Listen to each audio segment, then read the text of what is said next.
ఈరోజు మనం నేర్చుకోబోయే పాఠము దేవుని ఆదరణను పొందే మార్గము ఇదే అని టైటిల్ వేశాం. దేవుని ఆదరణ పొందే మార్గము ఇదే.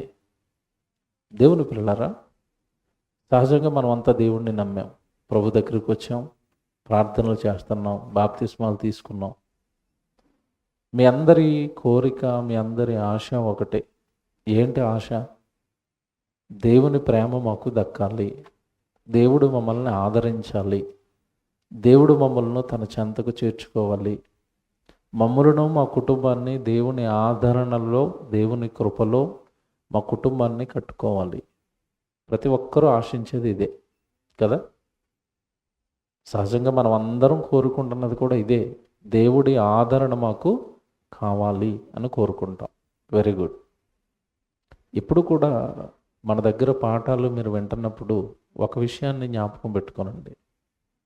మేము ఏదైనా ఒక అంశంగా టైటిల్ వేసాము అంటే అది బైబిల్లో దేవుడు రాయిస్తేనే వేస్తాం. అంటే ఇప్పుడు మీకు ఏం అర్థం అవ్వాలి అంటే, దేవుని ఆదరణ పొందాలి అంటే మార్గము ఇదే అని టైటిల్ వేసామంటే దేవుని ఆదరణ పొందడానికి దేవుడు ఏదో మార్గాన్ని బైబిల్లో మన కోసం ఏర్పాటు చేశాడు.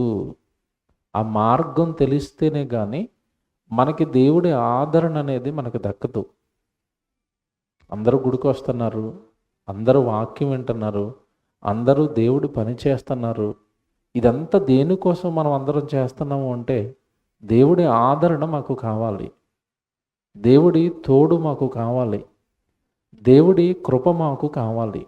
ఎందుకు కదండి మనం అందరం వస్తున్నది? మీకు మాట చెప్తాను, జాగ్రత్తగా వినండి.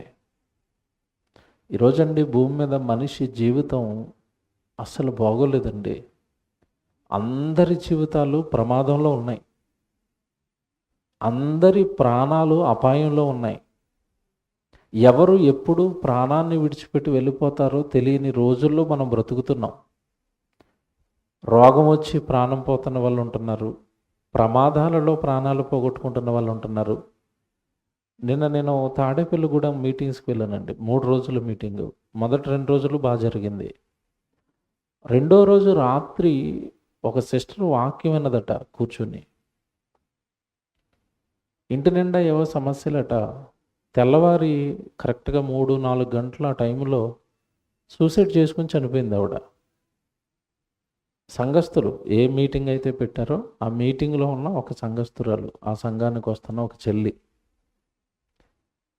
2 రోజులు మీటింగ్లో కూర్చుని వాక్యం విన్నది. 3వ రోజు ఏమంటే చనిపోయింది. ఏంటంటే ఇంటి నిండా భయంకరమైన గొడవలట. ఆ గొడవల మధ్యలో సన్నిధికి వచ్చిన వాక్యం ఏమీ వినలేదు. వింటే చనిపోతుందండి? చనిపోదండి.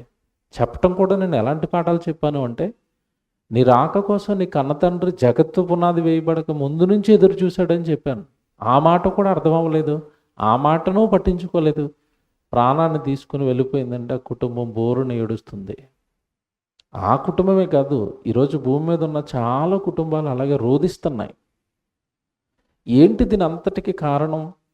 మీరు బాగా ఆలోచించండి. ఈరోజు కుటుంబాలలో శాంతి, సమాధానం, సఖ్యత, ప్రేమ, అనురాగాలు ఇవేవీ లేకుండా కుటుంబాలు చిన్నావిచ్ఛిన్నం అయిపోయి భార్య ఒక పక్క, భర్త ఒక పక్క, పిల్లలు ఒక పక్క, తల్లిదండ్రులు ఒక పక్క, కుటుంబం అల్లకల్లోలం అయిపోతున్న పరిస్థితులు ఈరోజు ఉన్నాయి. ఎందుకు ఇది జరుగుతుంది అంటే ఒకటే కారణం అండి. కుటుంబంలో లేదా ఆ కుటుంబంలో ఉంటున్న మనుషుల హృదయాలలో వాక్యం లేకపోవటం కారణం. వాక్యం ఉన్న వాళ్ళకంటే కాస్తో కూస్తో ప్రేమ ఉంటుంది. వాక్యం మన మదిలో ఉంటే మన నోట్లో నుంచి కానీ మన చేతల నుండి కానీ ఏమొస్తుంది అంటే ప్రేమ వస్తుంది. ఆ ప్రేమతో ఎవరిని మనం పోగొట్టుకోం. ఆ ప్రేమతో ఎవరిని మనం చంపాలనో, చచ్చిపోతుంటే చూస్తూ ఉండాలనో కోరుకోలేం. అంటే ఈరోజు అలా కుటుంబాలు రోడ్డున పాలు అయిపోవడానికి కారణం వాక్యం తెలీదు, దేవుడి ప్రేమ అర్థం కాలేదు. ఇంకా మరికొన్ని కుటుంబాల గురించి మీరు చూస్తున్నప్పుడు అండి, మన మధ్యకాలంలో భయంకరమైన ట్రైన్ యాక్సిడెంట్ అయింది. మీకు తెలుసు, ఒరిస్సా దగ్గర 300 మంది చచ్చిపోయారట. మీకు అక్కడ 300 మంది కనపడుతున్నారు, కానీ నాకేం కనపడింది అంటే 300 కుటుంబాలు కనపడ్డాయి. కాదా? కొడుకును పోగొట్టుకున్నవారు లేరా అందులో? భర్తను పోగొట్టుకున్నవారు లేరా? తండ్రిని పోగొట్టుకున్నవారు లేరా? తల్లిని పోగొట్టుకున్నవారు లేరా? అంటే 300 కుటుంబాలు ఈరోజు రోడ్డు పాలైపోయాయి. మనుషులు ఏమంటే ఈరోజు ఎంతలో కనపడుతున్నారు, అంతలో మాయమైపోతున్నారు. ఇలాంటి పరిస్థితుల్లో మనం భూమి మీద క్షేమంగా ఉండాలి అంటేనండి, మన చుట్టూ ఎంతమంది మనుషులున్నా మనకి క్షేమాన్ని ఇవ్వలేరు.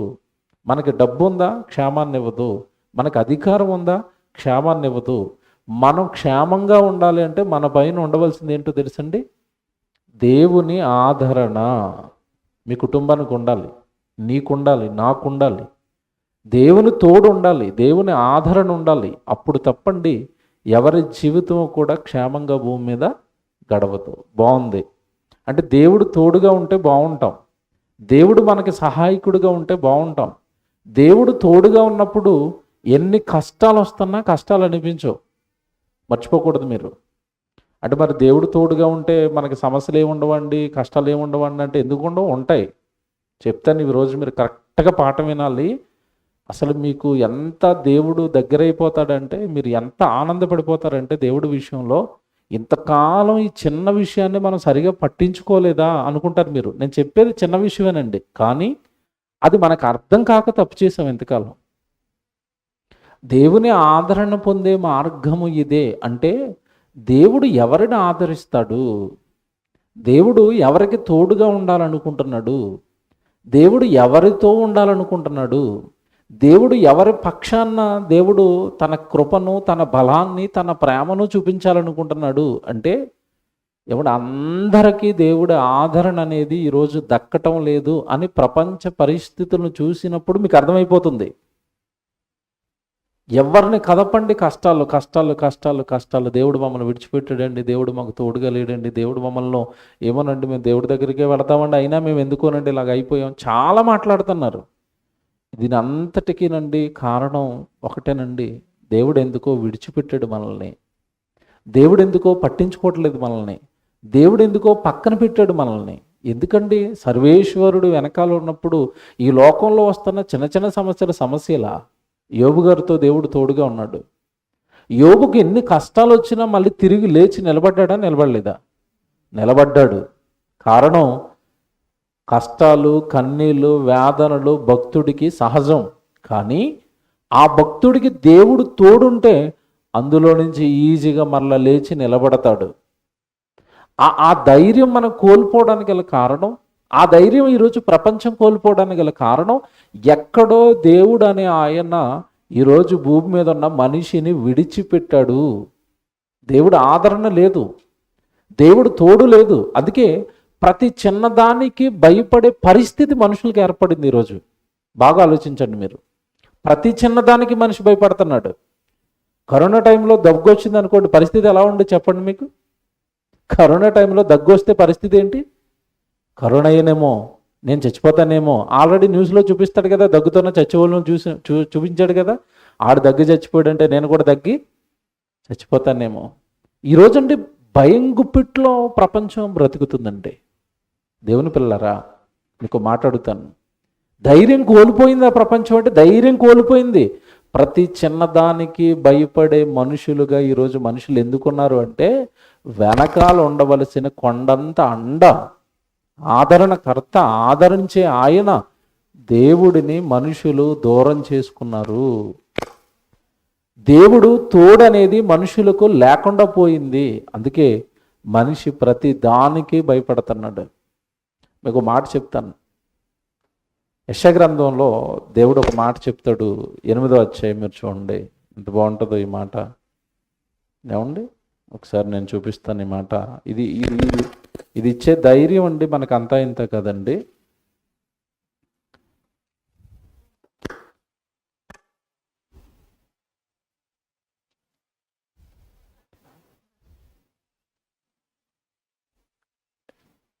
ఒకసారి నేను ఈ మాట చూపిస్తాను. యెషయా గారు ప్రజలతో చెబుతున్న మాట. మీరు యెషయా గ్రంథం అనేసరికి మీరు ఒక మాట గుర్తుపెట్టుకోవాలి ఎప్పుడు. పెద్ద ప్రవక్త. సుమారుగా నిజంగానంటే బైబిల్లో మనకి 66 పుస్తకాలు ఉంటాయి. మీకు తెలుసు కదా, బైబిల్ మొత్తంలో 66 పుస్తకాలు ఉంటాయి. ఈ ప్రవక్త రాసిన ఈ అధ్యాయాలు ఎన్ని ఉంటాయి తెలుసా? 66 అధ్యాయాలు ఉంటాయి. అంటే ఒక రకంగా చాలా పెద్ద పుస్తకాన్ని రాశాడండి ఈయన.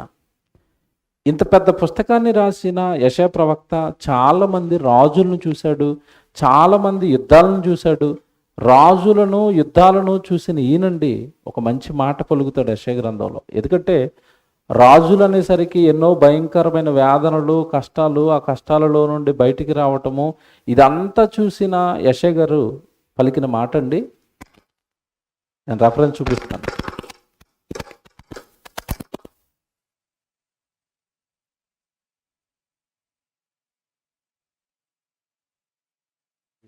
ఒక నిమిషం.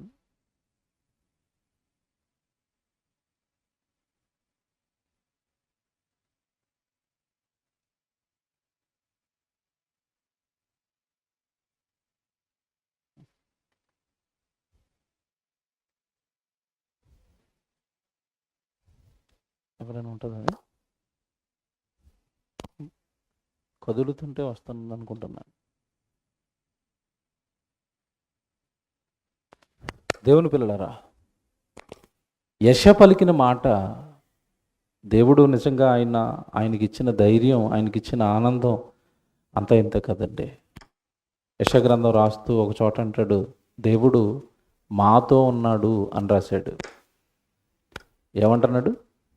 దేవుడు మాతో ఉన్నాడు. ఈ మాట చూడండి ఎలాగుందో. దేవుడు మాతో ఉన్నాడు, మాతో ఉన్నాడు. నిజంగా ఈ మాట ఈరోజు భూమి మీద ఉన్న ఏ మనిషి అయినా అనగలడా? మీరు ఆలోచించండి. దేవుడు మాతో ఉన్నాడు అని మనిషి అనగలడండి ఈరోజు? అసలు మనుషులతో ఈరోజు దేవుడు ఉన్నాడా? దేవుడు ఉంటున్నాడా?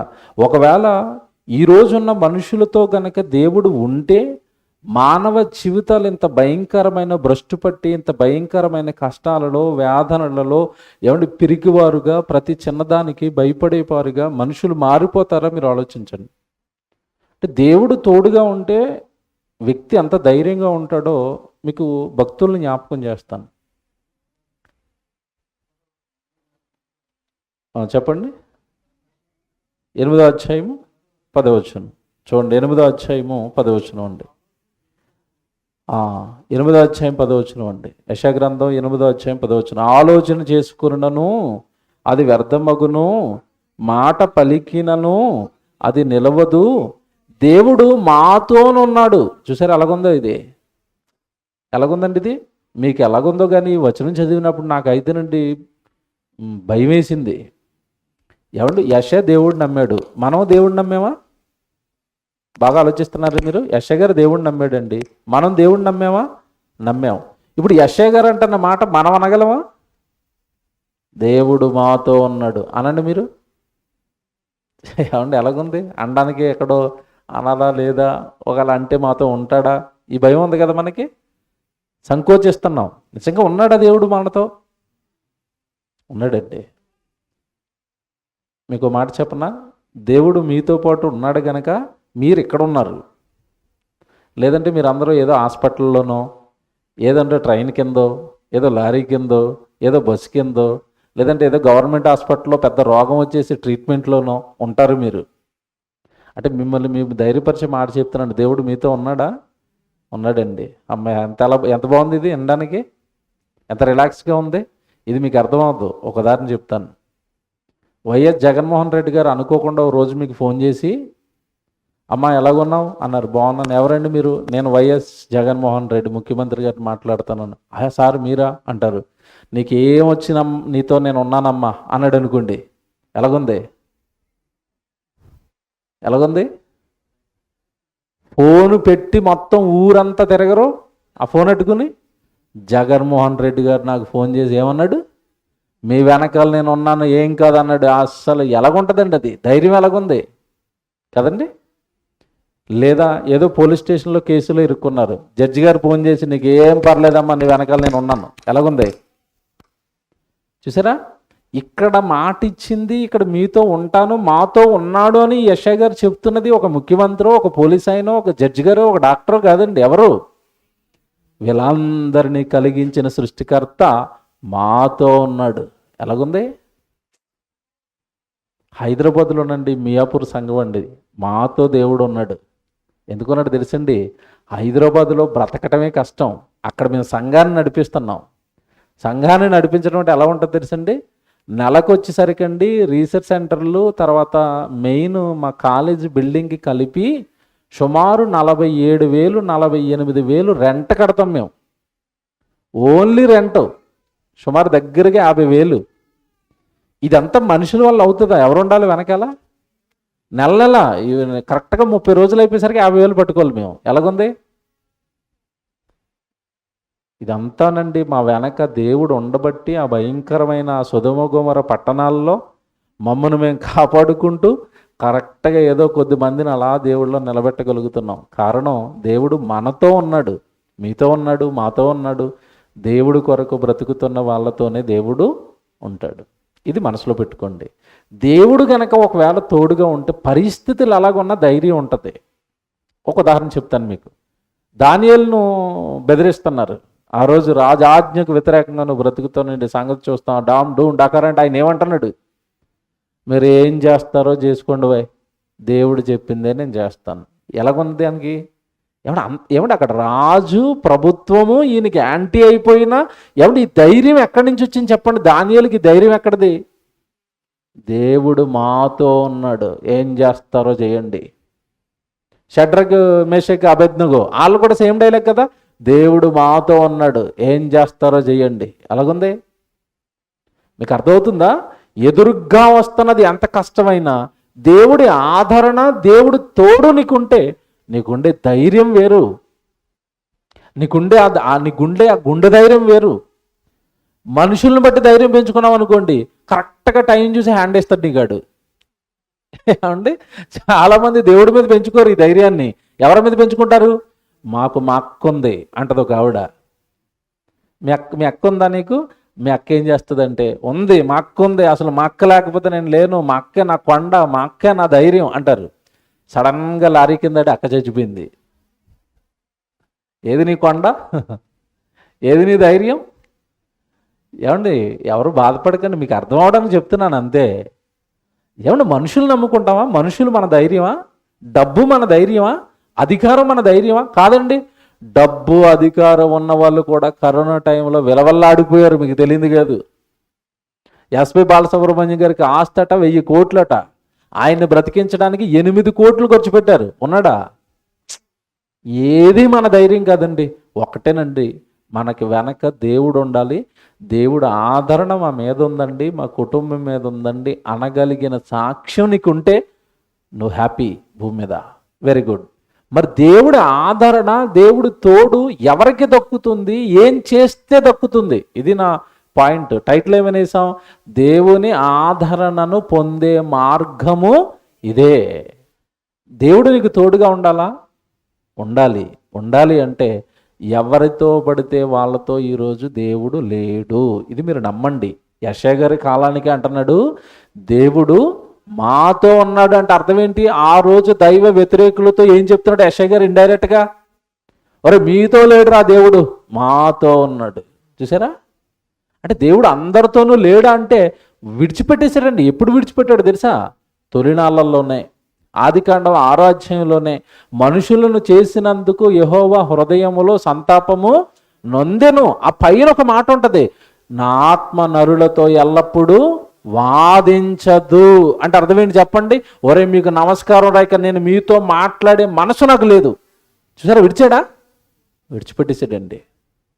నేను మీతో వాదించడానికి, అసలు మీతో మాట్లాడడానికి నాకు మనసు లేదు. ఎందుకంటే మీరు ఎల్లప్పుడూ పాపపు యోచనలు, పాపపు ఆలోచనలు, దైవ వ్యతిరేకమైన కార్యక్రమాలు తప్ప మీ జీవితంలో నేను బ్రతకమన్నట్టుగా బ్రతుకు లేదు కనుక అసలు నేను మీరు ఎవరితోనూ మాట్లాడాలనుకోవటం లేదు. మీరు నాకు కనపడకండి, అసలు నేను మీతో వాదించను అనేసాడు. వాదించనని చెప్పేసిన తర్వాత మీరు జాగ్రత్తగా ఆలోచించండి. మరలా ఆలోచించాడు, పోనీ నేను మాట్లాడకపోయినా ఎవరితో మాట్లాడిస్తాను? నోవహుతో మాట్లాడిస్తాను అని నోవహుతో 100 సంవత్సరాలు మాట్లాడించాడు. ఒక్కడు మారాడండి? మారాడండి. అసలు దేవుణ్ణి మనిషి ఈరోజు తోడు మీకు కావాలా? డైరెక్ట్గా విషయం చెప్తున్నానండి.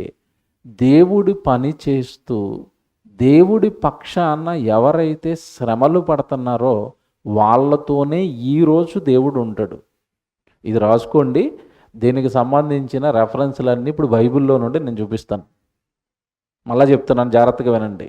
ఈరోజు ఎవరైతే దేవుడి పని భారాన్ని ఎత్తుకుని, సేవా భారాన్ని ఎత్తుకుని, సేవా బాధ్యతను ఎత్తుకుని, లేదా చేస్తున్న సేవకుడికి సహకారం అనే బాధ్యతను ఎత్తుకుని, ఏదో ఒక రకంగా నీ వలన సేవ జరుగుతుందా, నీ వల్ల పరిచర్య జరుగుతుందా, నీ వల్ల పని జరుగుతుందా, ఆ పరిచర్య వలన ఆ పని వలన నువ్వేమైనా కష్టాలు అనుభవిస్తున్నావా, అప్పుడు ఆ శ్రమ పడుతున్న వాళ్ళతో, ఆ కష్టం అనుభవిస్తున్న వాళ్ళతో ఈరోజు దేవుడు ఉంటాడు. ఇది బైబిల్ చెప్పిన పచ్చి నిజం.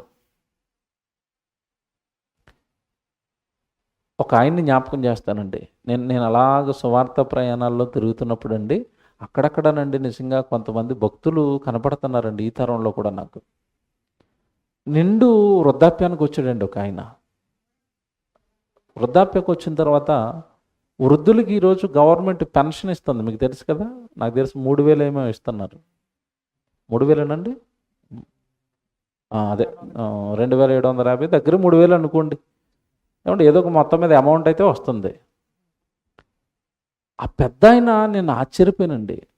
డే 1 ఫస్ట్ రోజు ఏపీలో 1వ తారీఖున ఇచ్చేస్తారట ఇంటికి వచ్చి. ఆయన అది ఇచ్చేసిన మరుక్షణం ఆయన సైకిల్ వేసుకునండి, ఆ వచ్చిన డబ్బులు వచ్చినట్టుగా పట్టుకొచ్చి పాస్టర్ గారికి ఇచ్చి వెళ్ళిపోతాడట.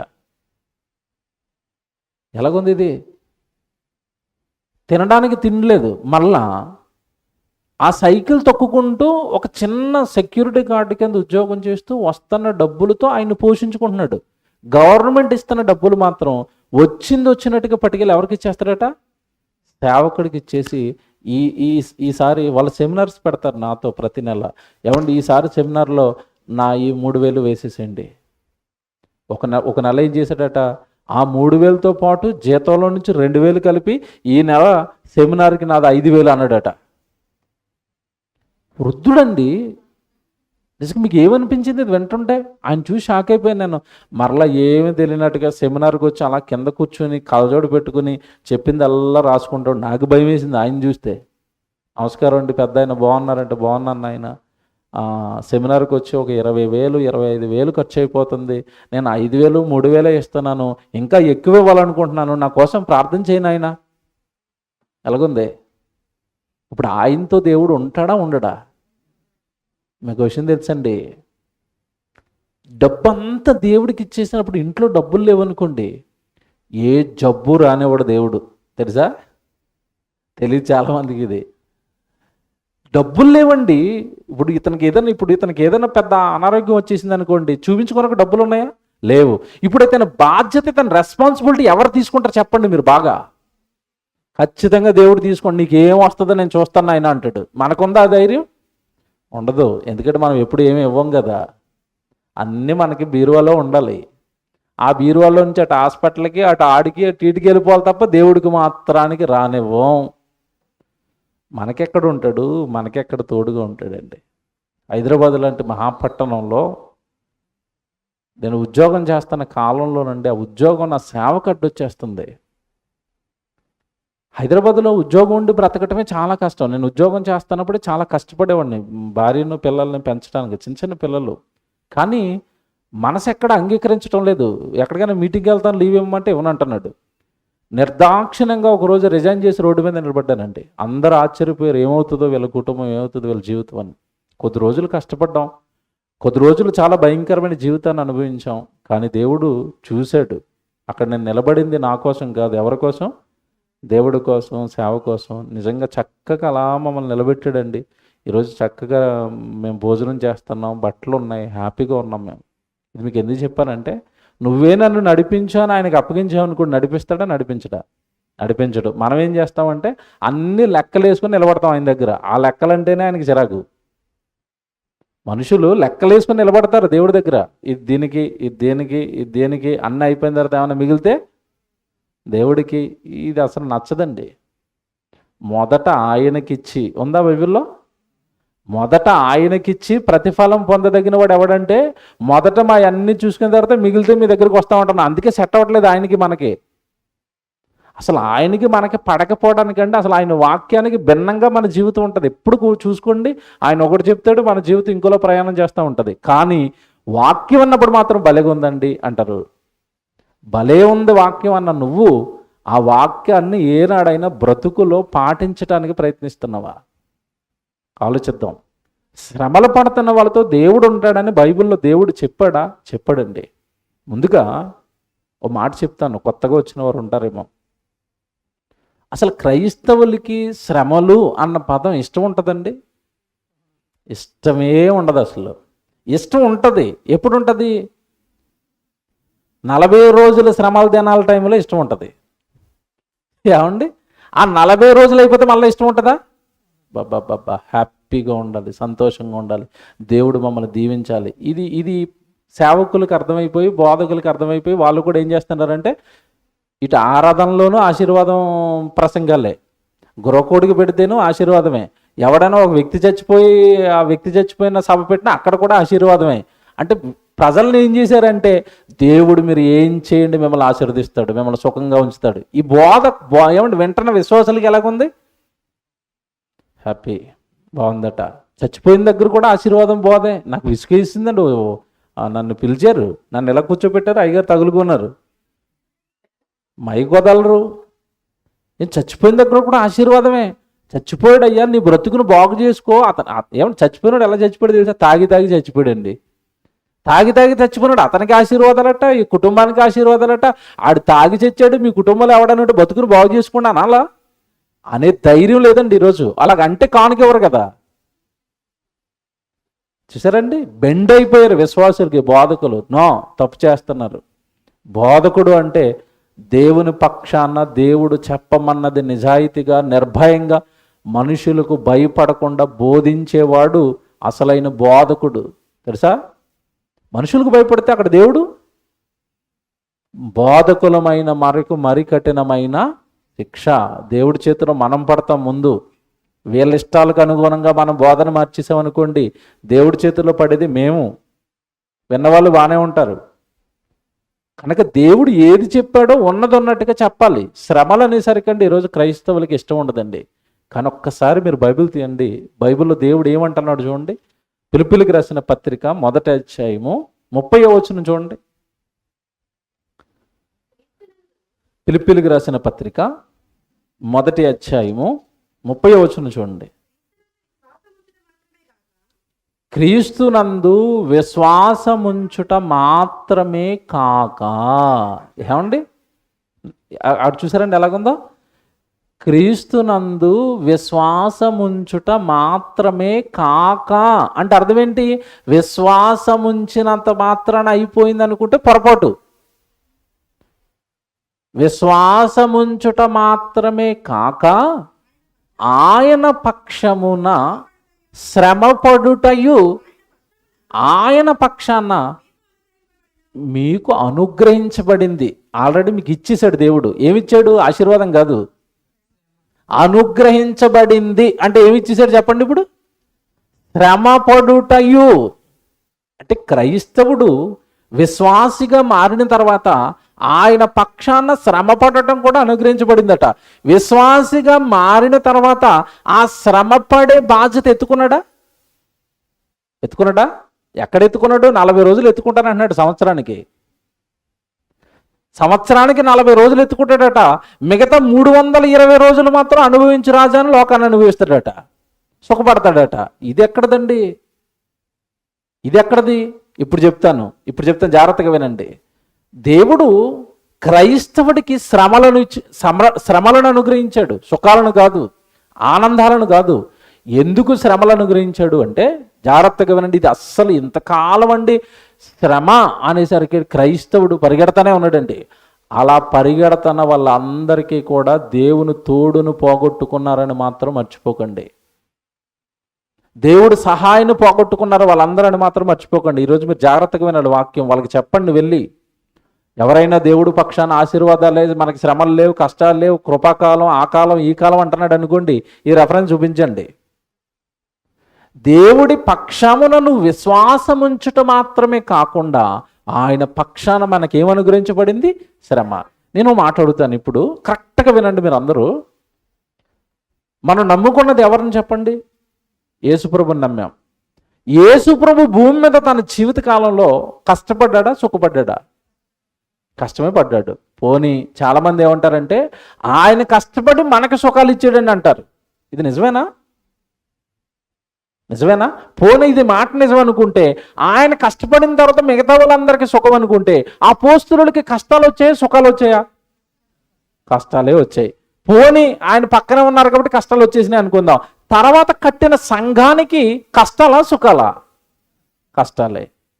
ఇది మీరు మనసులో పెట్టుకోండి. బైబిల్లో అబ్రహాం దగ్గర నుంచి, నోవా దగ్గర నుంచి, లోతు దగ్గర నుంచి, దావీదు దగ్గర నుంచి, ఏమండి సమూయేలు దగ్గర నుంచి, మీరు ఏ భక్తుడి జీవితమైనా తీసుకోండి, ఆ భక్తుల జీవితాల్లో మీకు శ్రమలు కనపడతాయి, సుఖాలు కనపడతాయా? శ్రమలే కనపడ్డాయి. అందరికీ శ్రమలు ఇచ్చి నీకు సుఖం ఇస్తాడా? ఒకవేళ ఇచ్చాడు అనుకోండి, ముందు శ్రమలు ఇచ్చిన వాళ్ళు ఏమంటే దేవుడి ముందు నిలబడి ఏమంటారు చెప్పండి? వాళ్ళు మీరు మాకు అన్యాయం చేశారండి అంటారా, అనరా? ఏమంటే అర్థమైంది ఇప్పుడు మీకు లాజిక్? మాకు శ్రమలు ఇచ్చి వాళ్ళకి సుఖాలు ఇస్తారా? మీ పద్ధతి ఏం బాగోలేదండి, మీరు మాకు అన్యాయం చేశారండి అంటారా, అనరా? అంటారు. దేవుడు అన్యాయం చేస్తాడా? దేవుడు పక్షపాత? దేవుడు ఒకరికి ఒకలాగా చేస్తాడా? చేయడండి. అంటే వాళ్ళకి శ్రమలు ఇచ్చాడంటే నీకు కూడా ఏమిస్తాడు? ఖచ్చితంగా శ్రమలే ఇస్తాడు. ఇది కన్ఫర్మ్ అయిపోండి. కన్ఫర్మ్ అవ్వను అంటే 4 రెఫరెన్స్లు చూపిస్తాను నేను. కన్ఫర్మ్ అయిపోయినంటే ఒక్క రెఫరెన్స్తో వదిలేస్తాను. కన్ఫర్మా?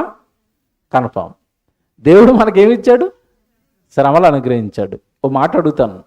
ఇక్కడ చాలామందికి డౌట్ ఏంటంటే, Bible open university India international మా ఆత్మీయ తండ్రి జైశాల్ గారు అండి, ఏమండి ఆయన బోధ ప్రారంభించిన నాటి నుండి చెప్తున్నాడండి, ఒరే బాబు మనకి శ్రమలు శ్రమలు శ్రమలు శ్రమలు శ్రమలు అనుభవిస్తేనే పరలోకం, శ్రమలు అనుభవిస్తేనే పరలోకం. అంటే నిజంగానండి ఆయన బోధకి ఏమంటే భయపడిపోయే జనం, అయ్యి బాబు ఆయన బోధ దగ్గరికి వెళ్ళకండి, ఆయన బోధ అంతా శ్రమలు అంటాడు, వెళ్తే మనకు కూడా ఏమొస్తాయి?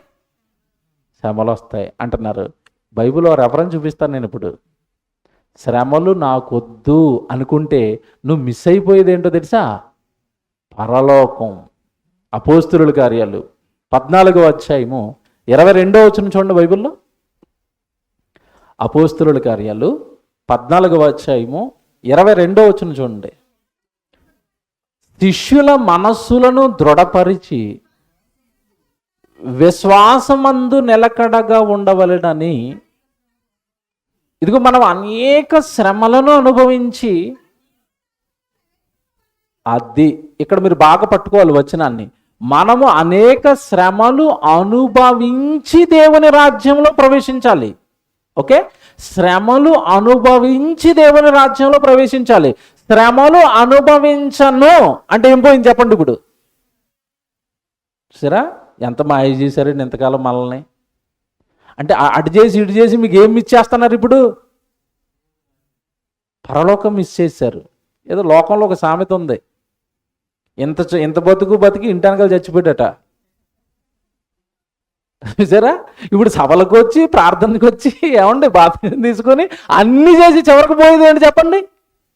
అది పోయి ఇదంతా ఎందుకండి? ఇక మీకు అర్థమైంది ఇప్పుడు?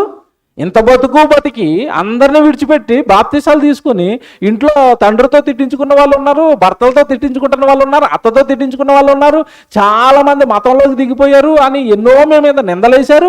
ఇన్ని నిందలు, ఇన్ని కష్టాలు, ఇన్ని శ్రమలు మీరు భరించింది మరణం తర్వాత దేవుడి దగ్గరికి వెళ్ళిపోవడానికి కదా, పరలోకం వెళ్ళిపోవడానికి కదా. అదే మీకు మిస్ అయిపోతే ఈ బ్రతికెందుకు చెప్పండి ఇప్పుడు మీరు? ఎందుకు? మనము అనేక శ్రమలను అనుభవించి పరలోక రాజ్యములో ప్రవేశించాలి. ఇప్పుడు చెప్తానండి అసలు కథ.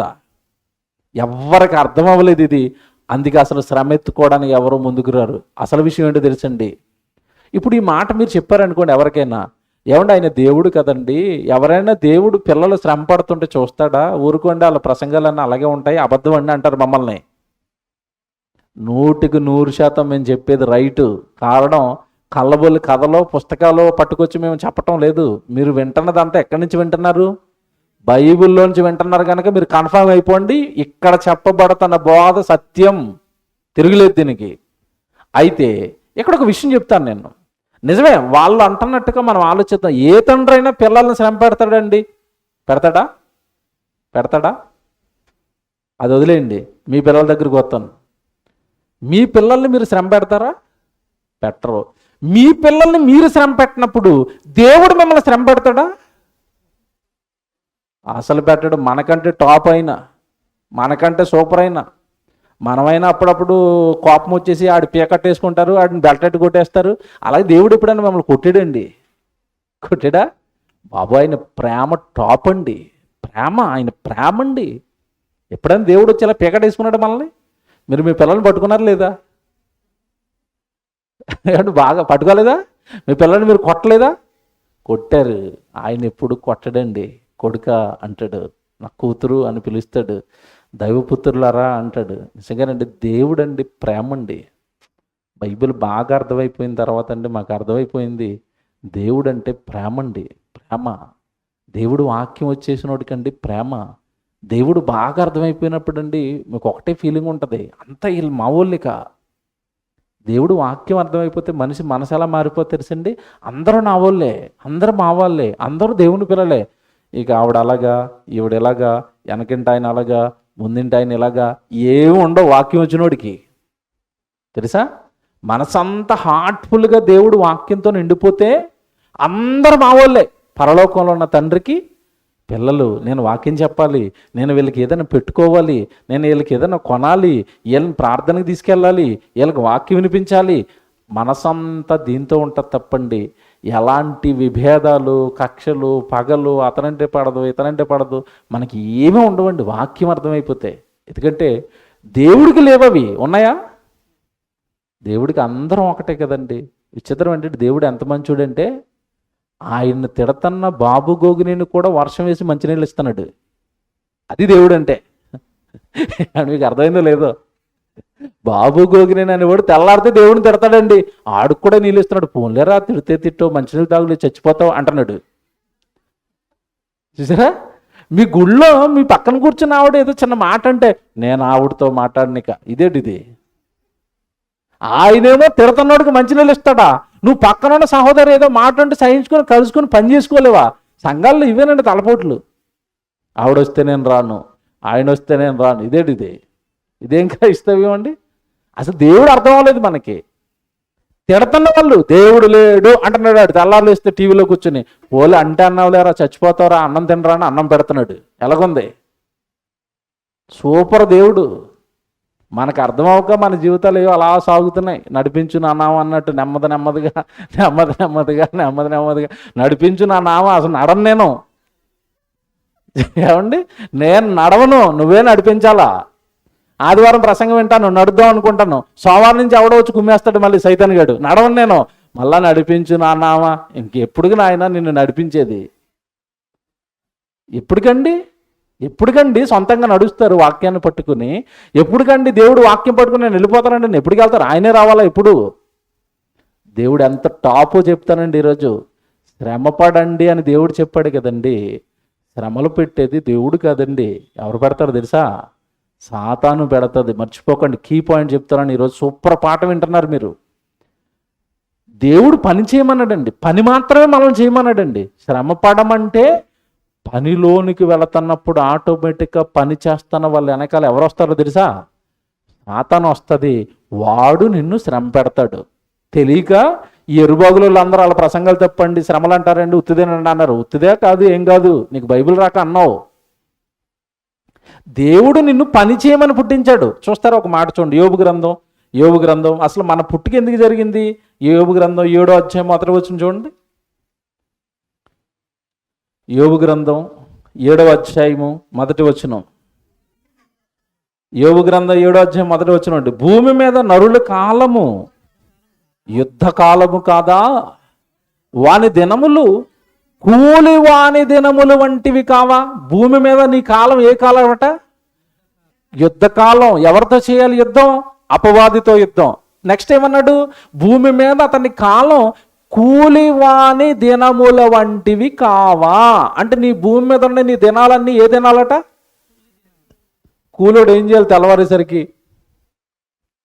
డబ్బా పట్టుకుని కూలి పనికి వెళ్ళిపోవాలా. వెళ్ళలేదనుకోండి అన్నం ఉంటుందా? ఉండదు. అలాగే నువ్వు భూమి మీద ఉన్న నీ జీవితకాలం అంతా కూడా కూలి పని చేయడానికి వచ్చావు. ఎవరికి కూలి పని చేయడానికి వచ్చావంటే పరలోకంలో ఉన్న దేవుడి పని చేయడానికి వచ్చావు. నువ్వు ఒక రోజు రాలేదనుకోండి సన్నిధికి, ఓ రోజు రాలేదనుకోండి సువార్తకి, ఒక నెల ఇవ్వలేదనుకోండి మీరు దేవుడి సెమినార్కి డబ్బులు, మీకు రావలసిన కూలిని మీరు పోగొట్టుకున్నారు. మర్చిపోకండి, మిస్ అవ్వకండి. అవకాశం ఉందా? ఏమన్నా అన్నీ ఆపుకోండి, ముందు దేవుడికి ఇచ్చేయండి. సెమినార్ జరుగుతుందా? మీ ఖర్చులు ఉంటాయి, మీ పిల్లల ఫీజులని, మీ ఆరోగ్యాలని, మీకు ఏవో ఉన్నాయి బాధలు, అవి ఎప్పటికీ ఉంటాయండి. భూమి మీద మనం ఉన్నంతకాలం ఉంటాయండి. కానీ ఈ సెమినార్లో నువ్వు డబ్బులు ఇవ్వటం మిస్ అయిపోయావు. ఈ సెమినార్ మళ్ళీ జరుగుతుందా? జరగదు. అవకాశాన్ని పోగొట్టుకోకండి. ఎందుకంటే మనం పుట్టింది కూలివాని వల్లే మన చేతికి దేవుడు అప్పగిస్తున్న పనిని చేసుకోవడానికి మనం పుట్టాం. 14వ అధ్యాయానికి రండి. ఇదే యోబు గ్రంథం 14వ అధ్యాయము 5వ వచనం మీరు చూడండి. నరుల ఆయుష్కాలము పరిమితి కలదు, వారి నెలల సంఖ్య నీకు తెలిసే ఉన్నది. మించజాలని వయపరిమాణము నీవు వారికి నియమించి ఉన్నావు. కూలి వారి వలె తమకు నియమింపబడిన పనిని వారు ముగించు వరకు వారు విశ్రమమునందునట్లు వారి వైపు చూడక ఉండు. నేను చూడరా మీ వైపు, ఎప్పటి వరకు చూడట? వారికి తమ పని, నియమింపబడిన పనిని వారు ముగించు వరకు. అంటే భూమి మీద ఉన్న మనుషులకు దేవుడు పనిచ్చి ఆ ముగిసిపోయేంత వరకు మనకేమి లేదంట, విశ్రాంతి లేదు, పరలోకం లేదు. రైట్? ఇప్పుడు ఒకటి అర్థమైంది మీకు. మనకేమిచ్చి పంపించాడు ఈ లోకానికి? పనిచ్చి పంపించాడు. పని చేయాలి. Very good. పని చేస్తుంటే నువ్వు ఒకడు ఊరుకోడు. ఎవరు ఊరుకోడు? నువ్వు ఎక్కడుండి పని చేస్తున్నావు తెలుసా? వాడి పాదాక్రాంతం అయిపోయింది ఈ లోకమంతా. ఎవడు పాదాక్రాంతం? సాతాను. ఈ లోకమంతయు దుష్టుని యందున్నది అంటాడు. తెలుసు కదా వచనం? యోహాను గారు రాసిన పత్రిక 5వ అధ్యాయం 19వ వచనంలో ఉంటుంది. ఈ లోకమంతా ఎవరు అండర్లోకి వెళ్ళిపోయిందట? దుష్టుల్లోకి వెళ్ళిపోయింది. చూస్తారా? 1 యోహాను 5వ అధ్యాయము రాసుకోండి ఇవన్నీ జాగ్రత్తగా. 1 యోహాను 5వ అధ్యాయము 19వ వచనం. 1 యోహాను 5:19 మనము దేవుని సంబంధులమనియు లోకమంతయు దుష్టుని యందున్నదనియు ఎరుగుదుము. లోకం అంతా ఎవరు అండర్లోకి వెళ్ళిపోయిందట? దుష్టునిలోకి వెళ్ళిపోయింది. అంటే లోకం మొత్తాన్ని ఎవరు పట్టేశారు ఇప్పుడు? దుష్టుడు పట్టేశాడు, సాతాను పట్టేశాడు. Very good. నువ్వు గుడికి వచ్చావు. ఇప్పుడు జాగ్రత్తగా వినండి. నువ్వు గుడికి వచ్చావు, యేసుప్రభుని నమ్మావు, బాప్తిసం తీసుకున్నావు, రక్షణ ఉంది, పరలోకం ఉంది, ఇదంతా నీకు అర్థమైపోయింది. ఇది అర్థమైపోయిన తర్వాత దేవుడు నీకు ప్రసంగం చెప్పాడు. ఇక్కడ ఏం ప్రసంగం? అమ్మ, నువ్వు రక్షణ పొందుకున్నావు కదా, నువ్వు నాలోనికి వచ్చావు కదా, నువ్వు నా గురించి చెప్పాలి కదా, నువ్వు నా గురించి పని చేయాలి కదా, నువ్వు నా గురించి మీటింగులు పెట్టాలి కదా, నువ్వు నా గురించి సభలు పెట్టాలి కదా, నీకు పని ఉంది కదా, దేవుడు పనిచ్చి కదా ఈ లోకానికి నిన్ను పంపాడని ఇక్కడ నువ్వు ప్రసంగం విన్నావు. ఇప్పుడు వెళ్ళిన వెంటనే నువ్వేం చేయాలనుకుంటావు? పని చేయాలనుకుంటావు. నువ్వు పని చేయాలనుకుంటే నిన్ను చెయ్యనివ్వనోడు నీ వెనకాల అప్పటి నుంచి వస్తాడు. అప్పటి వరకు ముట్టుకోడు నిన్ను. ఎవరు? సాతాను వస్తాడు, శోధనలు పాలు చేస్తాడు, కష్టాల పాలు చేస్తాడు, శ్రమలు పెడతాడు. ఎవరు? సాతాను. యేసుప్రభు వెనకాల అపోస్తులు అందరూ తిరుగుతున్నారు. యేసుప్రభు వెనకాల ఉన్నంతకాలం బాగానే ఉంది, చక్కగా సువార్త చేస్తున్నారు, దెయ్యాలను వెళ్ళగొట్టేస్తున్నారు, రోగాలు బాగు చేసేస్తున్నారు, అంత బాగుంది. ఒక్కరోజు సడన్గా యేసుప్రభు బాంబు వేసాడు. ఏమన్నా తెలుసా? అయ్యా, సాతాను మిమ్మునను గోధుమల వలె చల్లించుటకు కోరుకుంది. ఎవరిని కోరింది? అపోస్తులను కోరింది. ఏమన్నా అపోస్తులు 12 మందే ఉన్నారు ఆ రోజు లోకంలో, చాలా మంది ఉన్నారు కదా. వీళ్ళని ఎందుకు కోరింది మీరు చెప్పండి? వీళ్ళు ఏం చేస్తున్నారు? యేసుప్రభు వెనకాల వాక్యం నేర్చుకుని వాక్యాన్ని ప్రకటిస్తున్నారు కనుక ఇదిగో వాళ్ళు నాకు అప్పగిస్తావా లేదని అప్లికేషన్ వేసింది దేవుడి దగ్గర. ఎవరు? సాతాను. అంతకుముందు యోబు గారి కోసం వేసింది అప్లికేషన్ వేయాలి. మర్చిపోకండి మీరు. మిమ్మల్ని ముట్టుకోవాలి అంటే అసలు మీకు ఇవన్నీ అర్థమైతే ఉంటుందండి. భూమి మీద ఉన్న ఈ జట్ కేటగిరీ సెక్యూరిటీలు ఇవి ఎందుకు పనిచేస్తాయండి? అసలు మన సెక్యూరిటీ ముందు దోతల సెక్యూరిటీలో ఉంటాం మనం. సాతాను యోబును కోరుకోవడానికి వెళ్ళినప్పుడు ఏమందో తెలుసా? నేను యోబును ముట్టుకుందామని టచ్ చేస్తున్నాను కానీ నా వల్ల అవటం లేదు. ఎందుకు? యోబు చుట్టూ నువ్వేమేసావు? కంచె అంటే భక్తుల చుట్టూ దేవుడు ఏమేసేస్తాడు? ఆల్రెడీ కంచేస్తాడు. ముట్టుకోవాలంటే ఎవరి దగ్గరికి వెళ్ళాలి? అది ఎంత సూపర్ అండి. మనం మీ చుట్టూ కంచె ఉంది తెలుసా? మీకు తెలియదు. అది నా చుట్టూ కంచె ఉంది. ఓ రోజు హాయిగా నిద్రపోతానని ఇలా సువార్తకి వెళ్ళాను. తెల్లవారి మీటింగ్ బస్సు ఎక్కిపోయి నిద్రపోతానని ఇలాగా కండక్టర్ సీట్లో కూర్చున్నాను. కొట్టడానికి ట్రై చేస్తుంది. అప్పటికే నా 4-3 యాక్సిడెంట్లు అలాగ దగ్గరికి, ప్రాణం దగ్గరికి వెళ్ళి టచ్ వెనక వచ్చాను. ఒకసారి నా కారు నేనే గుద్దేసుకున్నాను. ఏమన్నా నిద్ర ఎక్కువైపోయి, సువార్తలు ఎక్కువైపోయి, రాత్రి డ్రైవ్ చేస్తున్నాను, మధ్యలో డివైడర్ కుదేసుకుని మొత్తం బతికాం. అక్కడ బతికిపోయిన తర్వాత, అక్కడ బతికేమ తర్వాత ఆర్టీసీ బస్సులో వెళ్తున్నానండి. ఆ డ్రైవర్ గారు బాగా నడిపిస్తున్నాడు. సడన్గా ఒకడు, మీరు జేసీబీ అంటారు కదా, ముందు పెద్ద తొండం ఉంటుంది, బస్సు ఇలాగ వెళ్తుంటే అటు సడన్గా క్రాస్లో అడ్డుకొచ్చాడండి. ముందు తొండం వచ్చేసింది, ఆ తొండం కనపడలేదు ఆర్టీసీ డ్రైవర్కి. సడన్గా చూసండి ఇలా కొంచెం లెఫ్ట్ కొట్టడం వలన నేను ఎక్కడైతే కూర్చున్నానో ఆ పార్ట్, లెఫ్ట్ సైడ్ పార్ట్ అంతా తుక్కు అయిపోయింది. నేను కూర్చున్న సీటుకి ఆ దిగే ఆ విండో ఏదైతే డోర్లు ఏవైతే ఉంటాయో కరెక్ట్గా అవి బెండ్ అయిపోయింది. అలా నా వరకు వచ్చి ఆగాయి. ఎందుకు అక్కడికి వచ్చి ఆగిందంటే నా చుట్టూ ఏముంది? కంచె. అక్కడికి వచ్చి ఆగాలంతే. ముట్టుకోవడం తోలు తీసేస్తానంటాడు ఆయన. యోగును ముట్టుకుందామని ట్రై చేస్తున్నాడు, అవ్వట్లేదు. ఇంకా అవ్వక అప్లికేషన్కి వెళ్ళాడు. ఎక్కడికి? బాబా ఆయన వేసేస్తానండి, కొంచెం మీరు కంచె తీసేయండి. ఎందుకురా వేసేస్తావంటే, యోబు యథార్థవంతుడు, నీతిపరుడు, నీ సేవకుడు, నీ కోసం బ్రతుకుతున్నాడు. నీ కోసం బ్రతికితే నేను ఎందుకు వదిలేస్తాను? నేను ఆటాడేస్తాను. ఎవరు? సాతాను. ఒరే, నా కొడుకు మీద నాకు నమ్మకం ఉంది, కొంచెం గేట్లు ఓపెన్ చేస్తున్నాను నీకు. కంచికి గేట్ వేసాడు, గేట్ ఓపెన్ చేస్తాను, పో లోపలికి. ఏం చేస్తావో చెయ్యి, ఏం చేస్తావో చెయ్యి, కానీ ఆయన ప్రాణాన్ని ముట్టుకోవడానికి మాత్రం కుదరదు. అంటే ప్రాణం పోవాలి అంటే ఎవరి సెలవు ఉండాలి? దేవుని సెలవు. కంచె ఓపెన్ చేశాడండి, లోపలికి వెళ్ళాడండి. చేయవలసిన బాధలన్నీ పెట్టాడు. యోబు ఏమన్నా దేవుడు లేడు, ఈ బాధలేంటి, కష్టాలేంటి, నేను దేవుడిని విడిచిపెట్టేస్తాను అన్నాడా? అనలేడు. నేను మిమ్మల్ని అడుగుతున్నాను, యోబు కంటే నాకు ఎక్కువ కష్టాలు ఉన్నాయి, ఒక్కరు చేయలేపండి. ఆయనకి 10 మంది పిల్లలు చచ్చిపోయారు, నాకు 2 పిల్లలు చచ్చిపోయారని వాళ్ళు చేయలేపండి. ఒక్కరుండరు. యోబుకున్న ఆస్తి మొత్తం పోయింది, మీది ఎకరం పోయింది అన్న వాళ్ళు చేయలేపండి. ఏముండదండి. ఏమి లేకపోయినా మనం ఎలాంటి వాళ్ళు అంటే, జ్వరం వస్తే అల్లాడిపోతారు చాలామంది.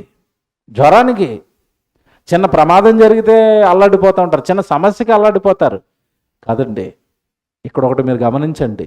మీరు భక్తిగా, నీతిగా, యథార్థంగా నువ్వు దేవుడి పని చేయాలి అనుకున్నప్పుడు నిన్ను కోరుకునేది ఎవరు అంటే అపవాది కోరుకుంటుంది.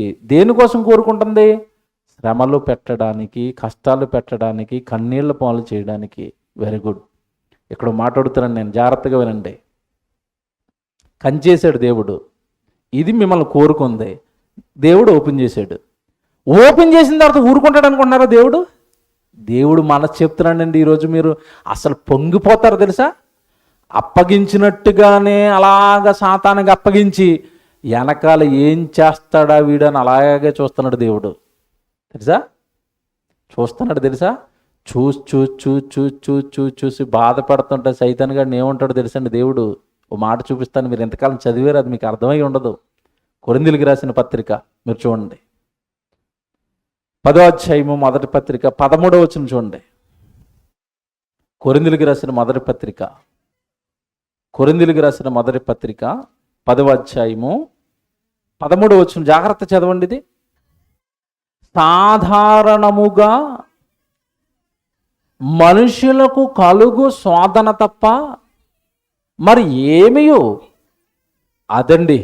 ఎవరికైనా మీలో సాతాను గనక దేవుడు అప్పగిస్తే మీకు ఎలాంటి శోధన వస్తుందట? సాధారణంగా మనుషులకు వచ్చిందే వస్తుంది, అంతకు మించి మీ మీద పెద్ద బండరాయి వచ్చేమీ పడిపోదు.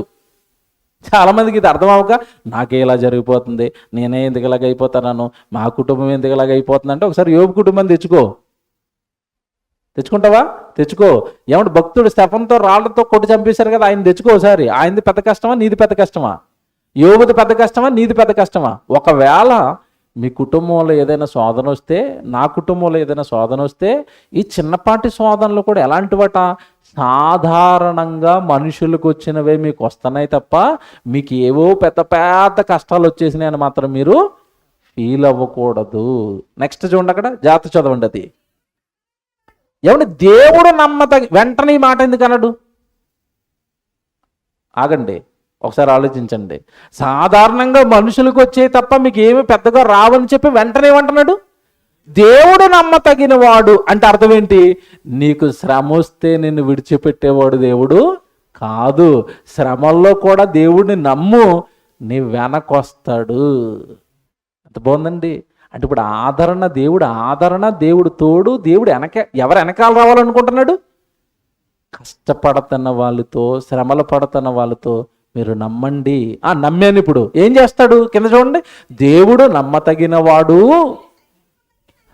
మీరు సహ్యం. ఇద్దరు నవ్వుతూ ఉన్నారని కూడా తట్టుకోలేడు వీడు. శోధకుడు అనమాట. ఇది దెయ్యం. ఇది వాళ్ళిద్దరి మధ్యలోకి వెళ్ళి ఆయన అలాగన్నాడు నీకు తెలుసా అంటాడు. అంతే ఇద్దరు విడిపోతారు. వీడు ఎవడిప్పుడు? శోధకుడు. ఎలాంటి మనుషుల్లో కూడా ఉంటారు. ఈ అపవాది శోధకుడు ఎవడు భక్తిలో ఉన్నా తట్టుకోలేడండి. మీకు కూడా చెప్తాను. ఇప్పుడు కరెక్ట్గా లైట్లు వెలుగుతాయి మీకు. ఇక్కడ బైబిల్ క్లాసులు జరుగుతాయి కదండి. మంగళవారం శుక్రవారం పెడతారు కదా. ప్రతి బైబిల్ క్లాస్కి మీరు వచ్చేస్తున్నారు అనుకోండి, 3 వారాలు చూస్తాడు, 4 వారాలు చూస్తాడు. ఈవికేంటి మధ్యకాలంలో భక్తి బాగా ఎక్కువైపోయింది. ప్రతి వారం ఆదివారం వెళ్ళిపోతుందట, ప్రతి బైబిల్ క్లాస్కి వెళ్ళిపోద్దట, సువార్తలకు వెళ్ళిపోద్దట. ఈవిడికి ఏదో వేయాలి ఇప్పుడు. వేస్తాడు. మీకు వేసి ఉంటాడు ఆల్రెడీ. ఆడు వేసిన తర్వాత మీరు ప్రతి బైబిల్ క్లాస్కి వచ్చి మీరు నెలకోసారి వస్తారు. ఇక ఏమండి, కరెక్ట్గా చూసి లాక్ చేస్తాడు. మీరు ఎక్కడైతే పడిపోతారో, ఎక్కడైతే కృంగిపోతారో, ఎవరితో తిట్టిస్తే మీరు బైబిల్ క్లాస్కి ఆగిపోతారో కరెక్ట్గా వాళ్ళని దింపుతాడు మీ దగ్గరికి. మీరు చూసుకోండి. ఇప్పుడు వెనకాల బోర్డు జరిగి ఉంటాయి మీ జీవితంలో ఇవి. కరెక్ట్గా ప్రతి నెల సెమినార్కో లేదంటే దేనికో డబ్బులు ఇస్తున్నారు అనుకోండి, ఓ రోజు వస్తాడు మీ దగ్గరికి. ఏంటి డబ్బులన్నీ సెమినార్కి ఇచ్చేస్తున్నావా? ఆ సుధాకర్ అని ఏం చేస్తున్నాడో తెలుసా డబ్బులన్నీ నీకు అంటాడు. అంతే. అయ్యో అవునా, ఇంతకీ దేవుడికి వాడుతున్నాడు అనుకున్నాను, ఈయన ఇచ్చేస్తున్నాడా? అది వచ్చే నాళ్ళ నుంచి ఇవ్వనిక నేను. అయిపోయావు. నీకు అర్థమవుతుందా? రకరకాల మాయోపాయాలు వేసి నిన్ను దేవుడి కోసం ఉపయోగపడనివ్వకుండా భ్రష్టుడిగా మార్చేయటమే సైతాను. పనిలో నుంచి నన్ను పాడు చేస్తుంది, సన్నిధిలో నుంచి నన్ను పాడు చేస్తుంది. అది భక్తిగా బ్రతుకుతున్న వాళ్ళను మాత్రమే కోరుకుంటది. మర్చిపోవద్దు. నీకు నాకే శ్రమలు వస్తున్నాయి ఏంటంటారు చాలా మంది. విచిత్రం ఏంటంటే నీకే శ్రమలు వస్తున్నాయంటే నువ్వు భక్తుడు అని అర్థం, నువ్వు భక్తురాలు అని అర్థం. ఆవిడ బాగుంటుందంటే నువ్వు అర్థం చేసుకోవాలి. ఇక ఏమన్నా మీకు అర్థమవుతుంది. ఆవిడకి ఏమీ రావట్లేదంటే మీకు అర్థమైంది. ఇక లోపల ఏమీ లేదు, భక్తి లేదు. అంతమంది ఉంటే యోబుని ఎందుకు కోరుకుంటున్నాడు? అంతమంది ఉంటే అపోస్తులను ఎందుకు కోరుకుంటున్నాడు? మీకు అర్థమవుతుందా? ఏముంది వాళ్ళల్లో? భక్తి, దేవుడు పని. అది నువ్వు చేస్తానంటే ఊరుకోడు. ఆదివారం గుడికి వచ్చి వెళ్ళిపో, నేనేమన్నావు. ఆదివారం గుడికిరా, ఫ్యాన్ ఎక్కడుందో చూసుకో, కుర్చీలో కూర్చో, ప్రసంగం విను, నిద్ర వస్తే నిద్రపో, వచ్చిన కానుకేసే, ఇంటికి వెళ్ళిపో. నిన్నేం అసలు ముట్టుకోను, మీ ఇంటికి రాను. అలా కాకుండా ప్రతి ఆదివారం కాకుండా నేను బైబిల్ క్లాస్కి వెళ్ళిపోతాను, మా ఇంట్లో గృహకోటుకు పెడతాను, ఆ పక్క ఇదిలో సువార్త చేయిస్తాను, దైవజనుడికి సహాయం చేస్తాను. ఏట్రా ఎక్కువైతుంది భక్తి మధ్యకాలంలో నీకు అంటాడు ఆడు. ఎవరు? మీకు అర్థమవుతుందా? శోధకుడు అంటే ఏ విషయాల్లో శోధిస్తాడు? నీ పర్సనల్ విషయాల్లో శోధించడాడు. చాలా మందికి సైతాన్ గడు కూడా సరిగా అర్థం అవ్వలేదండి. మీకు విషయం తెలుసా? వాడు సైతాన్ గడు కూడా సరిగా అర్థం అవ్వలేదు. ఏమయ్యా గుడికి రావట్లేదంటే ఈ మధ్యకాలంలో కొంచెం సాతాన్ని పట్టేస్తున్నాడండి అని. ఈయన చేసిన తప్పులు కూడా ఆడ అకౌంట్లో వేసేస్తారు చాలా మంది. ఆడమాయకుడు పాపం. ఒకడు దొంగోడని దొరికిపోయాడు అనుకోండి, ఏ దొంగతనం చేసిన అనుమానం ఎవరి మీద వస్తుంది? మీకు అర్థమైందా? సైతాన్ సైతాన్ సైతాన్ అని చెప్పి మనుషులు చేస్తున్నా కూడా ఆడ అకౌంట్లో వేసేస్తున్నారు వీళ్ళు. ఆడు కుమిలిపోతాడు. ఒరే నేను నిన్ను పట్టుకోలేదురా, నువ్వు చేసిన నా అకౌంట్లో వేస్తున్నావు అంటాడు ఆడు. మీకు అర్థమైందా? ఎవరిని పడతాడు పట్టుకోవడం. ఆడు చాలా బిజియెస్ట్ పర్సన్ తెలుసా. మనకులా పని పాటలు లేనివాడు అనుకుంటున్నాడు.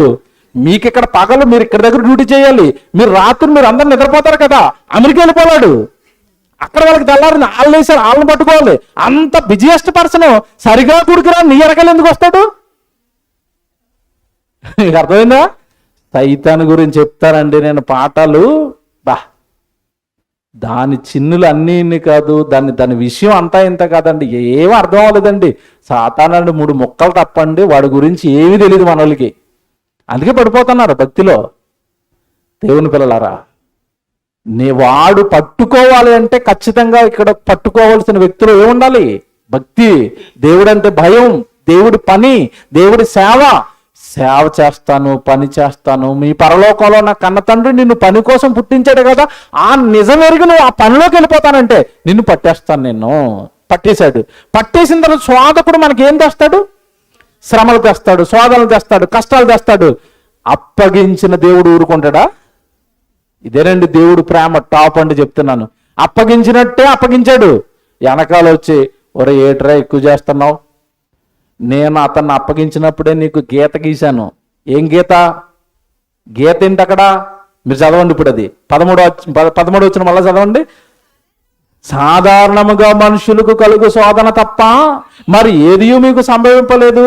దేవుడు నమ్మదగిన వాడు అంటే అర్థం ఏంటంటే శోధనలో మీ వెనకాల వస్తాడు. మీరు సహింపగలిగినంత కంటే ఎక్కువగా ఆయన మిమ్మును శోధింపబడనివ్వడు అంటే అర్థం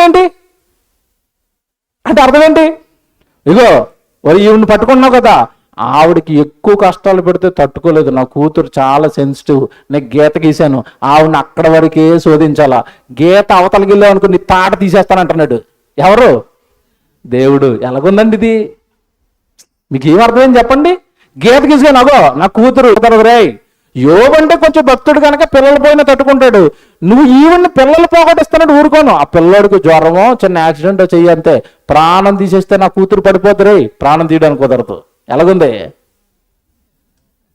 ఏంటండి దేవుడు? మీకు ఎలాగని చెప్పండి ఇప్పుడు దేవుడు. ఏం దేవుడండి? భక్తిగా నువ్వు పని చేసుకుంటుంటే సైతాన్ గారు నీ వెనకాల వస్తాడట. సైతాన్ గారు నీ వెనకాల వస్తే దేవుడు వచ్చి అక్కడే నిలబడతాడట. ఏట్రా ఏం చేస్తున్నావు అంటే ఇప్పుడు దేవుడు నీతో రావాలంటే నీ వెనకాల ఎవరు ఉండాలి ఇప్పుడు? అది మీకు అర్థమైందా? నేను ఈ పాఠం చెప్పాలనుకున్నప్పుడు ఒక వీడియో చూపించానండి, తేలేదు ఇప్పుడు మర్చిపోయాను. ఒక సింహం పిల్ల ఉంది అడవిలో. సింహం పిల్ల తెలుసు కదా, చిన్న చిన్న పిల్లలు, కుక్క పిల్లలాగే ఉంటాయి సింహం పిల్లలు. చిన్నప్పుడు గుంపుగా 4 పిల్లలు అక్కడ ఆడుకుంటున్నాయి. సింహం పిల్లలు ఆడుకుంటున్నాయి. అక్కడ ఆడుకుంటే దూరం నుంచి అంటే ఒక నక్క చూసింది. అక్కడ ఎదురుగా ఉన్నాయి సింహపు పిల్లలు. టేస్ట్ ఎలాగుంటుంది తింటే? అమ్మలేదురా, దొరక్క పిల్లలు దొరికినాయని నక్క ఎలాగెళ్తుంది? అలా నక్కి అమ్మ ఉందేమో అని అటు చూసుకుంటా ఇటు చూసుకుంటా ఇలాగ ఇంక కొంచెం దూరం అయితే పిల్లల్ని పట్టేస్తుందండి. ఇక అలా నక్కి రాగానే సింహం అలాగొచ్చి కో అని పరిస్థితి ఏంటి? హడలు తెలుసండి దేవుడు అంటే. ఈ సైతానికి హడల్. మీకు ఇప్పుడు బాగా అర్థమైందా? శోధనలకి దేవుడే అప్పగిస్తాడట. శోధింపబడుతున్న వాళ్ళ వెనకాల దేవుడు వచ్చి కొడుకును ఎక్కువగా శోధించడానికి కుదరదని గీత గీస్తాడట. ఎవరితో ఉంటున్నాడు దేవుడు చెప్పండి? ఎవరితో ఉంటున్నాడు? మాకు బోల్డ్ శ్రమలు వస్తాయండి సేవలో. ప్రాణాపాయం అంటే చిన్నమాట, మీ గుండె జారిపోద్ది. కానీ మాకు అది ఎలాగుంటుందంటే అబ్బబ్బబ్బబ్బబ్బా, ఆ రోజు పెద్ద ప్రమాదంలో దేవుడు నన్ను చంపేయాలనుకుంటే మా నాన్న వచ్చాడా, దేవుడు వచ్చాడా, అబ్బా దేవా స్తోత్రం. ఎలాగుందండి ఇది? మీరు అనుభవించండి, మేము అనుభవించి చెప్తున్నాను. ఏమండి పాట నేను అనుభవంతో రాశానండి, అనుభవంతో రాశాను. ఇదా విషయం. ఇంతకాలం అర్థం అవ్వలేదు. శ్రమలు అంటే విని బాబు ఏంటి శ్రమలు అనుకున్నాం, కానీ శ్రమల్లో ఇంత కథ ఉందా? శ్రమల్లో దేవుడు తోడుగా వచ్చేస్తాడా? షడ్రక మెషేక అబేద్నెగోల్ని వేసేస్తే అగ్నిలో ఎవరు వచ్చారు? ఎలా కాలుస్తారా నా పిల్లల్ని అంటున్నాడు. సింహభూమిలో దానియాలు వేస్తే ఎలా తినేస్తాయి నా పిల్లల్ని, నా కొడుకుని ఎలా తింటాయో సింహాలు నేను చూస్తానంటున్నాడు. ఎవరు వచ్చారు? దేవుడండి. ఎవరితో ఉంటున్నాడు చెప్పండి ఇప్పుడు? దేవుడు ఎవరితో ఉంటున్నాడు? పనిలో ఉన్నవాడు. శ్రమలు వస్తాయి. శ్రమలు వచ్చిన పాట ఎవరు వస్తున్నారు వెనకాల? దేవుడు వస్తున్నాడు. ఇప్పుడు మంచి వచనాలు చెప్తాను, రాసుకోండి, టైం అయిపోయింది. ఆ వచనాలు అన్నిటిలో కూడా నాయన మీరు శ్రమ పడుతున్నారా, మీ వెనకాల నేను ఉన్నాను అన్నాడు దేవుడు. మంచి మాటలు చూద్దాం. కొరింథీయులకు రాసిన పత్రిక చూద్దాం. కొరింథీయులకు రాసిన మొదటి పత్రిక 4వ అధ్యాయము 14వ వచనం ఒకసారి చూడండి. క్షమించండి, రెండో పత్రిక చూద్దాం. రెండో పత్రిక మొదటి అధ్యాయము 4, 5 తర్వాత 8, 9, 10 ఈ వచనాలు రాసుకోండి. కొరింథీయులకు రాసిన రెండో పత్రిక మొదటి అధ్యాయము 4, 5, 8, 9, 10 ఈ వచనాలన్నీ రాసుకోవాలి. రైట్. 4వ వచనం చూద్దాం ముందు. దేవుడు మమ్మను ఏ ఆదరణతో ఆదరించుచున్నాడో ఆ ఆదరణతో ఎట్టి శ్రమలలో ఉన్నవారినైనాను ఆదరించుటకు శక్తి గలవారమగునట్లు ఆయన మా శ్రమ అంతటిలో మమ్మును ఆదరించుచున్నాడు. చూసారు అలా చెప్పాడు పౌలు గారు. ఎవరిని ఆదరిస్తాడంటే దేవుడు మా శ్రమ అంతటిలో ఆయన మమ్మును ఆదరించుచున్నాడు. శ్రమ పడతన్న వాళ్ళతో దేవుడు ఆదరణ ఉందట. ఈ శ్రమ కూడా ఎవరి కోసం పడుతున్నారు? వాళ్ళ కోసం వాళ్ళు పడుతున్న శ్రమ కాదు. పౌలు గారు ఎవరి కోసం పడుతున్నారు? దేవుని కోసం, ఆత్మల రక్షణ కోసం, సంఘాలను కట్టడం కోసం. ఆ రోజుకు క్రీస్తు విరోధులు ఏర్పడిపోయి యేసుప్రభు తప్పు, ఆయన మెస్సై కాదు, ఆయన చచ్చిపోయి తిరిగి లేవలేదు అని భయంకరమైన అభాండాలు ఆ రోజు ప్రభు మీద వేస్తుంటే వాళ్ళందరికీ ధీటుగా, వీరుడుగా, ధీరుడుగా సువార్త పక్షాన శ్రమలు పడుతుంటే మా శ్రమ అంతటిలోనూ ఆయన మమ్మల్ని ఏం చేస్తున్నాడు? ఆదరిస్తున్నాడు. అంటే ఎవరిని ఆదరిస్తాడు దేవుడు? ఇప్పుడు చెప్పండి. శ్రమ పడితేనా? అంటే ఇప్పుడు శ్రమ పడితేనే దేవుడు ఆదరణ మనకి దక్కుతుంది. నాకు శ్రమొద్దు అన్నావనుకోండి, నీకు ఇది పోయింది. ఇప్పుడు ఏం పోయింది? ఆదరణ పోయింది. ఇది మీకు అర్థమవుతుంది. ఒక ఉదాహరణ చెప్తాను. ఇంట్లో ఇద్దరు పిల్లలు ఉన్నారు, ఇద్దరు కొడుకులు ఉన్నారు. ఇద్దరు ఎదిగొచ్చారు. తండ్రి ముసలైపోయాడు. కుటుంబ భారం ఒకటే మోస్తున్నాడు, తండ్రి ఒకటే మోస్తున్నాడు. ఆ టైంలో ఇద్దరు కొడుకుల్లో ఒక కొడుకు పొలంలోకి వెళ్ళి పనిచేసి కష్టపడి కుటుంబానికి ఆసరాగా నిలబడ్డాడు.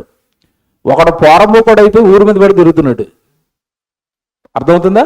ఇప్పుడు వీళ్ళిద్దరు ఇంటికి వచ్చారు. రాత్రి అవ్వగానే ఇద్దరు ఇంటికి రావాలి కదా. ఒకడు కష్టపడి పొలంలో పనిచేసి ఇంటికి వచ్చాడు, ఒకడు ఊరి మీద పడి తిరిగి ఇంటికి వచ్చాడు ఒకడు. వీళ్ళిద్దరిలో తండ్రి మనసు ఎవరి మీద ఉంటుందో నాకు చెప్పండి. ఎవరి మీద ఉంటుంది? భార్యతో అంటాడు, అమ్మా పెద్దోడు వచ్చాడు చూడమ్మా, పొద్దున్న వెళ్ళాడమ్మా పొలంలోనికి, క్యారేజ్ తిన్నాడో లేదో చూడమ్మా, మంచినీళ్ళు అమ్మా, స్నానానికి వేడి నీళ్ళు పెట్టమ్మా, ఆడికి భోజనం పెట్టమ్మా, త్వరగా పడుకుంటాడు, అలసిపోయాడు కదా కొడుకు అంటాడు. ఎవరిని? పని చేస్తాను వాడిని. వీడు ఊరి మీద పడి తిరిగి వచ్చాడు కూడా వచ్చాడు, నానా అన్నాడు, పోరావతలకి అంటాడా? నీ బ్రతుకు వృధా, నేను ఎందుకు అన్నానో నాకు అర్థం అవటం లేదురా. అన్నయేమో అలా కష్టపడి పని చేస్తాడు, నువ్వేమో ఊరి మీద పడి తిరుగుతావు. అసలు నీ మీద నాకు మనసు లేదురా, అసహ్యం అవుతుంది నువ్వంటే. ఆడికి ఏదో మూల పడేసే, ఆడికి ఈడు కూడా పడేమో, కుక్క పడేసినాడు ప్లేట్లో తిరిగి పడుకుంటాడు ఈడు అంటాడా? మనసు ఎవరి మీద ఉంటుంది? తండ్రి మనసు. అంటే కష్టపడి పని చేస్తున్న వాళ్ళ మీద. మీరు సువార్త భారం ఎత్తుకుంటారా? మీరు సంఘ బాధ్యతలు ఎత్తుకుంటారా?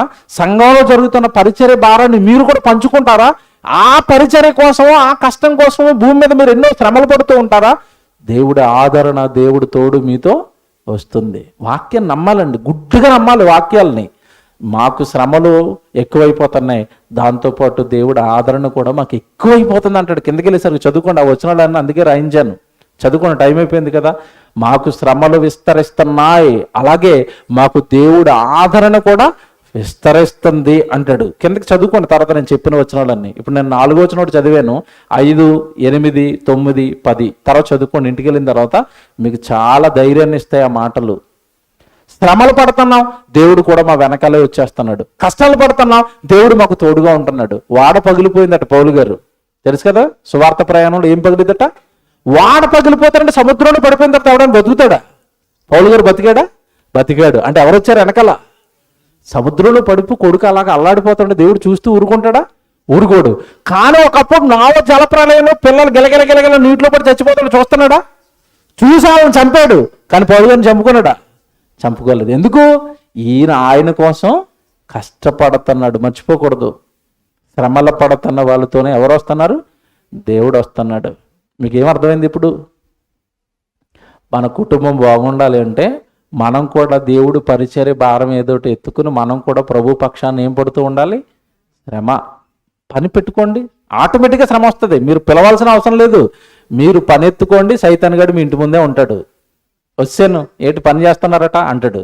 మీరు ఆదివారం గుడికి వెళ్ళండి, అసలు మిమ్మల్ని టచ్ చేయడాడు. తెలుసా?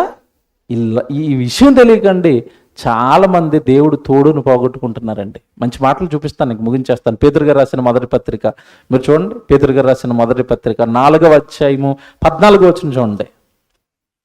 పేతురు గారు రాసిన మొదటి పత్రిక 4వ అధ్యాయము 14వ వచనం చూడండి. క్రీస్తు నామము నిమిత్తము మీరు నిందల పాలైన ఎడల మహిమా స్వరూపైన ఆత్మ అనగా దేవుని ఆత్మ మీ మీద నిలుచుచున్నాడు కనుక మీరు ధన్యులు. అబ్బా, మీకేమర్థమైంది? మీరు యేసుక్రీస్తు వారి నామము నిమిత్తము, సువార్త నిమిత్తము మీరు నిందల పాలైపోయినప్పుడట మహిమా స్వరూపియగు దేవుని ఆత్మ మీ మీద నిలుస్తాడు. ఎప్పుడు ఆత్మ మీ మీదకి వస్తుంది? నిందల పాలైపోతే ఆత్మ ఎందుకు వచ్చింది? మిమ్మల్ని ఎవరో తిట్టేశారండి, మీకు పిచ్చి పట్టేసిందా? అంతమాను గుడి అంటున్నావేంటి, అంతమాను సువార్త అంటున్నావేంటి, నేను చంపేస్తాను, నువ్వేది మీకు పిచ్చి పట్టేసిందా, మతంలో కలిసిపోయి ఇష్టం వచ్చినట్టు మిమ్మల్ని తిట్టేశారనుకోండి, మీ బంధువులే లేదా మీ ఇరుపొరుగులే మిమ్మల్ని అన్నారనుకోండి, మీరు ఏమైపోతారు? అప్పుడు కృంగిపోతారు, నీరసమైపోతారు. నేనేమైనా తప్పు చేస్తున్నానా? అవును కదా, అందరూ ఉద్యోగానికి వెళ్తున్నారు, నేనేమో గుడికి వెళ్తున్నాను, మా భవిష్యత్తు ఏమైపోద్దో, ఈవిడేమో శాపాలు పెట్టేస్తుంది అని కృంగిపోతున్న టైంలో మీ మీద ఎవరు నిలుస్తారట? ఆత్మ నిలుస్తాడు. తెలుసా? పరిశుద్ధాత్మ గురించి దేవుడు తెలియక ఆరాధనలో దిగు దిగు దిగు అంటున్నారు. ఎవరిని?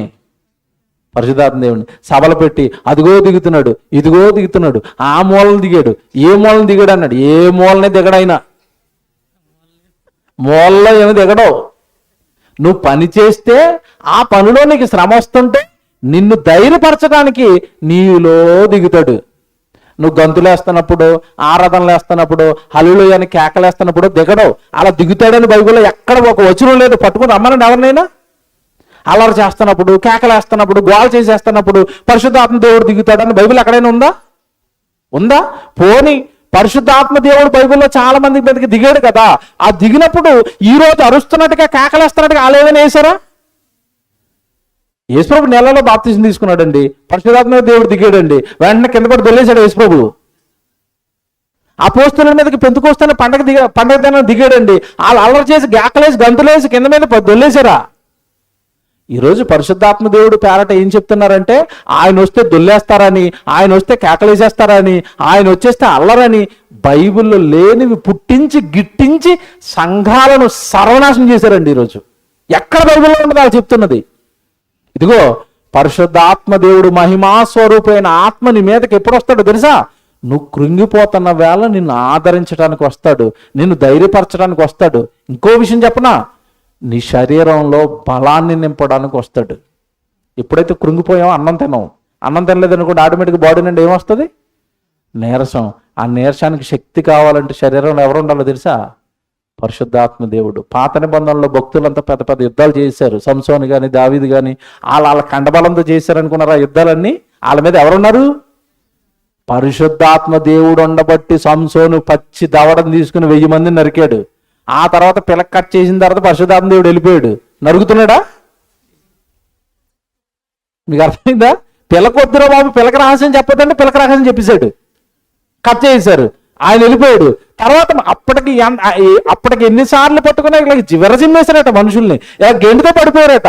మరి పరిశుద్ధాత్మ దేవుడు వెళ్ళిపోయిన తర్వాత కట్టేస్తే అలాగా ఉన్నాడు, కళ్ళు పీకేశారు. అప్పుడు మళ్ళా దండం పెడుతున్నాడు, ప్రభువా తప్పు చేశాను, ఒకసారి మళ్ళా బలాన్ని శక్తిని ఇవ్వండి అంటే అప్పుడు మళ్ళా పరిశుద్ధాత్మ దేవుడు వెళ్తే అప్పుడు మళ్ళా ఆ రోజు గుడిని అంతా ఏం చేశాడు? కూలగొట్టేశాడు సంసోను. మీకు అర్థమైంది? ఇప్పుడు శరీరంలో బలం ఉండాలన్నా, ధైర్యం ఉండాలన్నా, శక్తి ఉండాలి అన్నా మనతో పాటు ఎవరు ఉండాలి? పరిశుద్ధాత్మ దేవుడు ఉండాలి. ఇప్పుడు ఇక్కడ ఏమంటున్నాడు? మీరు క్రీస్తు సువార్త నిమిత్తము మీరు నిందల పాలైతే, మీరు కష్టాల పాలైపోతే, మీరు శ్రమల పాలైపోతే మహిమా స్వరూపయోగ ఆత్మ మీ మీద నిలుస్తాడు. పరిశుద్ధాత్మ దేవుడు ఎవరి మీదకి వస్తాడు చెప్పండి? ఇప్పుడు గిందులేస్తున్న వాళ్ళ మీదకా? దిగు దిగు దిగు అని అడుగుతున్న వాళ్ళ మీదకా? నో. నువ్వేమైనా పనెత్తుకుని సువార్త భారాన్ని కష్టపడుతున్నావు అనుకో, నీ మీదకి వస్తాడు. దీనికి ఇంకొక రెఫరెన్స్ చూపిస్తాను నేను. యేసుప్రభు చెప్పింది చూపించాలి. ఎందుకంటే ఒక రెఫరెన్స్ చూపించాం అనుకోండి, మనం వాళ్ళు ఏవో చెప్తారు మళ్ళీ తలపోట అవన్నీ మనకి. మత్తయి సువార్త చూడండి ఒకసారి, 10వ అధ్యాయం 16వ వచనం. మత్తయి సువార్త 10వ అధ్యాయం 16వ వచనం అండి. మత్తయి సువార్త 10వ అధ్యాయము 16వ వచనం. ఇదిగో తోడేళ్ల మధ్యకు గొర్రెలను పంపినట్లుగా నేను మిమ్మల్ని పంపుచున్నాను గనుక పాపుల వలె వివేకులను పావురము వలె నిష్కపటులనై ఉండుడి. మనుషులను గురించి జాగ్రత్త పడండి, వారు మిమ్మును మహాసభలకు అప్పగించి తమ సమాజ మందిరములతో, అబ్బా ఎవరి గురించి చెప్తున్నాడు ఇదంతా? శిష్యుల గురించి అండి. యేసుప్రభు వాక్యం నేర్పుకుని శిష్యులను రెడీ చేసుకున్నారు కదా, ఈ రెడీ చేసిన శిష్యుల్ని సమాజంలోకి పంపిస్తున్నాడు వాక్యం చెప్పడానికి. యేసుప్రభునే వదలలేదు ఆ రోజున్న సమాజం. వీళ్ళని విడిచిపెడుతుందా? విడిచిపెట్టదండి. ముందే చెప్పేశాడు, నాయన మీరు వెళుతున్నారు కదా, మనుషులు కూర్చుకుని జాగ్రత్తగా ఉండండి, వాళ్ళు మిమ్మల్ని ఏం చేస్తారు? మహాసభలకు అప్పగిస్తారు. మహాసభలు అంటే ఏంటో తెలుసండి? ఆ రోజు ఉన్న కోర్ట్స్ అండి, సొనగోగ్స్ అంటారు వాటిని. యూదులంతా కూడా సపరేట్గా ఒక ప్రధాన యాజకుడిని పెట్టుకుని ఒక కోర్టు పెట్టుకునేవారు. ఆ కోర్టులోనికి పట్టుకొచ్చి ఇక్కడ ముద్దాయి కింద వీళ్ళు తీర్పు తీర్చేస్తే వాళ్ళకి రోమ గవర్నమెంట్ శిక్ష వేసేసేది. ముందు వీళ్ళ దగ్గర అయిపోద్ది జడ్జిమెంట్. వీళ్ళు మిమ్మల్ని ఆ కోర్టులకు అప్పగించేస్తారు. మనుషులు మంచోళ్ళు కాదు కదా, ఆ రోజున్న యూదుల మధ్యలో కదండి సువార్త అంతా జరుగుతుంటా. యూదులు మంచోళ్ళ? దుర్మార్గులు, యేసుప్రభుని చంపిన వాళ్ళు వాళ్ళే కదండి. వాళ్ళ మధ్యలోనికే కదా మీరు వాక్యం పట్టుకెళ్తున్నారు. నాయన వాళ్ళు మంచోళ్ళు కాదు, మిమ్మల్ని చెరసాలకు అప్పగిస్తారు, సమాజ మందిరానికి అప్పగిస్తారు. వీళ్ళ జాలరులు అండి పాపం. ఎవరు? యేసుప్రభు శిష్యులు. యేసుప్రభు శిష్యులు జాలరులు అయినప్పుడు ఇప్పుడు కోర్టులో నిలవబెట్టిస్తే వాళ్ళు ఏం వాదించుకుంటారు చెప్పండి? ఏం చెప్పుకుంటారు? కనుక మీకు వచ్చే శ్రమ ముందుగానే చెప్తున్నాను, ఖచ్చితంగా వాళ్ళు మిమ్మల్ని తీసుకెళ్ళి కోర్టుల ముందు నిలబెడతారు. కానీ మీకు ఒక ధైర్యాన్ని ఇస్తున్నాను నేను, మీరు అధైర్యపడకండి శ్రమ వచ్చినప్పుడు అని ఒక మాట చెప్తాడు. చూడండి ఇక్కడ జాగ్రత్త చూడండి. అది మిమ్మను మహాసభలకు అప్పగించి తమ సమాజ మందిరములో మిమ్మల్ని కొరడాలతో కొట్టింతురు, వీరికిని అన్యజనులకును సాక్షార్థమై నా నా నా నిమిత్తము మీరు అధిపతుల యొద్దకును రాజుల యొద్దకును తేబడతారు. వారు మిమ్మల్ని అప్పగించినప్పుడు ఎలాగో మాట్లాడుదుము, ఏమి చెప్పుదుము అని చింతింపకుడి. మీరేమి చెప్పగలనో అది ఆ గడియలోనే మీకు అనుగ్రహింపబడును. మీ తండ్రి ఆత్మ మీలో ఉండి మాట్లాడుచున్నాడే గాని మాట్లాడువారు మీరు కారు. అబ్బా, అంటే వీళ్ళని మహాసభలకు అప్పగించేసిన తర్వాత, అధికారులకు అప్పగించేసిన తర్వాత, జైలు పాలు చేసేసిన తర్వాత వాళ్ళ ముందు ఏం మాట్లాడాలో మీకు తెలియదు. ఏం మాట్లాడితే వాళ్ళు మిమ్మల్ని విడిచిపెట్టేస్తారో ఆ క్షణంలో మాట్లాడే వాళ్ళు మీరు కాదు. ఎవరు వస్తారట? బా, చూసారా? కష్టం వస్తే, శ్రమ వస్తే, ఆ కష్టాలలో శ్రమల్లో వెళుతున్న వారితో పాటుగా ఎవరు వస్తున్నారు? పరిశుద్ధ ఆత్మదేవుడు తోడిచ్చి పంపిస్తున్నాడు. నాయనా చూడు, నాయనా నీ తమ్ముడు కదా, పరిశుద్ధాత్మ దేవుడితో మాట్లాడతాడు తండ్రి అయిన దేవుడు. యేసుప్రభు, నాయన తమ్ముళ్ళనైనా కొంచెం ఆ శ్రమలోకి వెళ్ళిపోయారు, వెళ్ళినైనా ఆదరించినైనా, శక్తినైనా, బలమైనైనా, వాళ్ళు ఏం మాట్లాడాలో వాళ్ళు మాట్లాడడానికి నువ్వు మాట్లాడించిన ఆయన వాళ్ళతో అక్కడి నుంచి విడిపించి తీసుకురానైనా. నా కోసం నాయన కోర్టుకి వెళ్ళిపోయారు, నా కోసం నాయన కుటుంబాన్ని విడిచిపెట్టి జైలు పాలైపోయారు, నా కోసం నాయన కొరడ దెబ్బలు తింటున్నారు, కొంచెం వాళ్ళతో మనకు సంబంధం లేదు వదిలేని అంటాడు అంతే. అలా కాదు, కాస్త మీరు పని చేస్తున్నారు అనుకోండి, ఈడు బయలుదేరతాడు. ఎవరు? సాతాను గాడు. ఈడు బయలుదేరిన ఏదిరా నువ్వు వెళ్తున్నావు అని ఆయన వస్తాడు. ఎలాగుంది? కాబట్టి ఇప్పుడు మనం ఏం కోరుకోవాలి? ఈరోజు రాత్రి ప్రార్థన చేసి మీరు ఏం కోరుకోవాలి? కొంచెం మమ్మల్ని జైల్లో వేసేయండి ప్రభువా, అంతేనా? కొంచెం మాకు ఏవైనా పెద్ద పెద్ద శ్రమలు ఇచ్చేయండి ప్రభా, శ్రమల్లోకి మేము వెళ్ళిపోవాలి ప్రభా. ఒకసారి ఇల్లు చూడండి. మనం వెళ్ళంగానండి బైబిల్లో ఒక మాట ఉంటుంది, యెహోవా ఉత్తముడని రుచి చూసి తెలుసుకోండి. రుచి చూసి తెలుసుకోవడం అంటే అనుభవించండి ఒకసారి. ఆయన ప్రేమ ఎలాగుంటుంది అనుభవించండి. ఇప్పుడు చేపల కూర ఉండి అక్కడ పెట్టారండి, స్మెల్ వస్తుంది. స్మెల్ ఎలాగుంటుంది? మనకి సూపర్గా ఉంటుంది. మీరు ఎంతకాలం వాక్యం వింటామంటే స్మెల్ చూస్తున్నారు అంతే, టేస్ట్ చూడలే. చేపల కూర స్మెల్లే, వాక్యం బాగుందని ఇలాగ అన్నారంటే జస్ట్ మీరు స్మెల్ చూశారు. చేపల కూర తినండి, ఎలాగుంటుంది చూసారనుకోండి, నోట్లోంచి లాలాజలం కారుతూ ఉంటుంది, టేస్ట్ బాగుందని ఇలాగే ఉంటాం ఎంతకాలం అయినా. తినాలి కదా. యెహోవా ఉత్తముడని వెళ్ళిపోండి, శ్రమల్లోకి వెళ్ళిపోండి. మీ నాన్న మీ వెనకాల వస్తాడో లేదో మీరు టచ్ చేయండి. వస్తాడు? రాడా? మాతో ఉన్నాడండి. యెషయా గారు అన్నారు కదా ప్రారంభంలో, మేము దేవుడి కోసం నిలబడ్డాం కనుక మేము జైలు పాలైపోతున్నా, మేము కష్టాల పాలైపోతున్నా, దేవుడు మాతో ఉన్నాడు. మీతో మీకు తెలియాలి. కాబట్టి ప్రార్థన చేసిన ప్రతిరోజు మాకు పని ఇవ్వండి ప్రభువా, ఆ పనిలో మేము చేసుకుంటాం ప్రభువా. ఈలోపు ఎవడన్నా సైతాన్ గాడు వస్తే కొంచెం మమ్మల్ని కాపాడండి ప్రభువా, మాతో ఉండండి, మాతో ఉండండి. మీరు ఊరకనే పిలిస్తే మాత్రం రాడు. ఏం చేస్తూ పిలవాలి? పని చేస్తూ పిలవండి. దేవుని ఆదరణ పొందే మార్గము ఇదే. రూట్ ఇచ్చాను, వెళతారో లేదో మీ ఇష్టం.